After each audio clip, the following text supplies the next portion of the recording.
Alright. Okay, magandang hapon mga boss.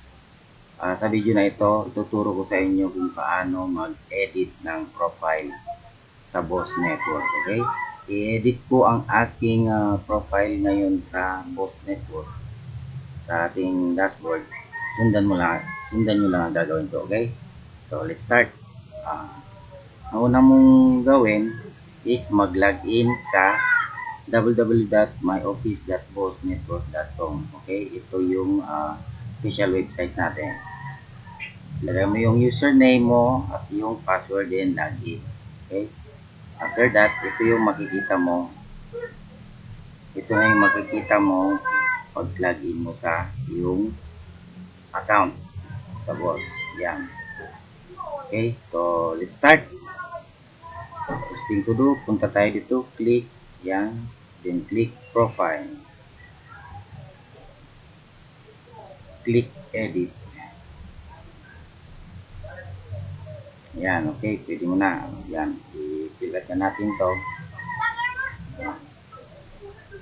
Kasi yung, for example, nag-encode yung leader mo, so hindi pa kompleto yung detalye mo sa profile mo sa Boss Network, so kailangan mo yan i-edit, complete details dapat. Okay, yan, mail, ako married na, married, okay na yung email ko, yung province ko, Albay, town,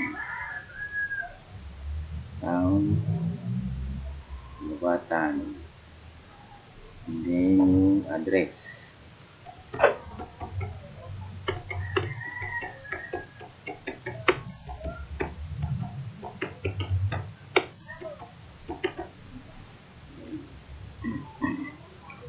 Yung contact number ko, meron na. Then ito, optional na lang yan. Then yung beneficiary. Ilalagay ko yung sa beneficiary is yung wife ko.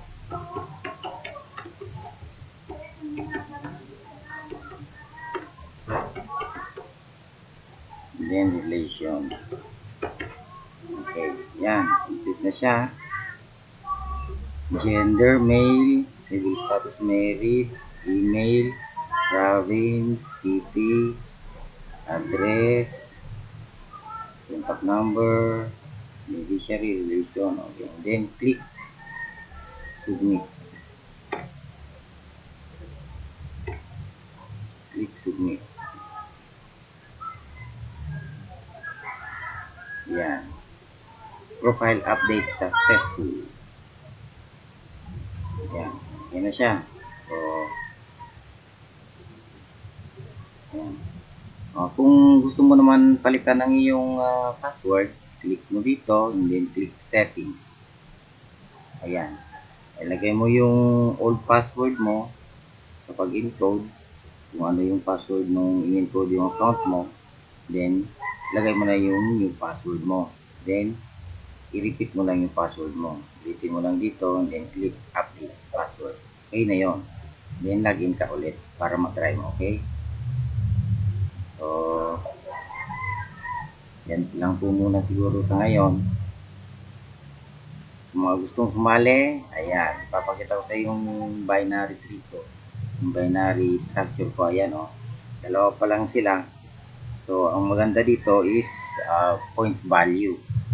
Ang spillover is lagi maglalagyan ka ng spillover kasi points value, hindi tulad sa ibang binary na ang pairing bonus nila dapat meron dito, meron din dito, meron din dito, meron din dito.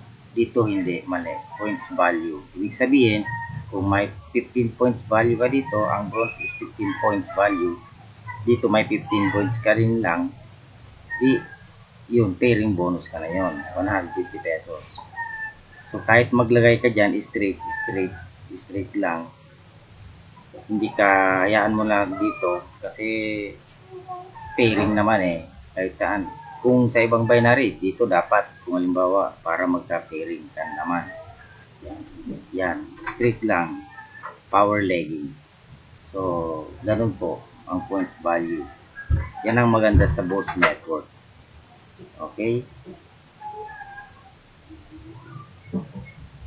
Okay, so that's it for now. Good luck and God bless sa lahat ng mga kaboss. Kung gusto mong ma-update sa mga video tutorial ko pa, is mag-subscribe ka para ma-update ka, okay? So, God bless and more power, Boss Network. Bye-bye. See you on my next video.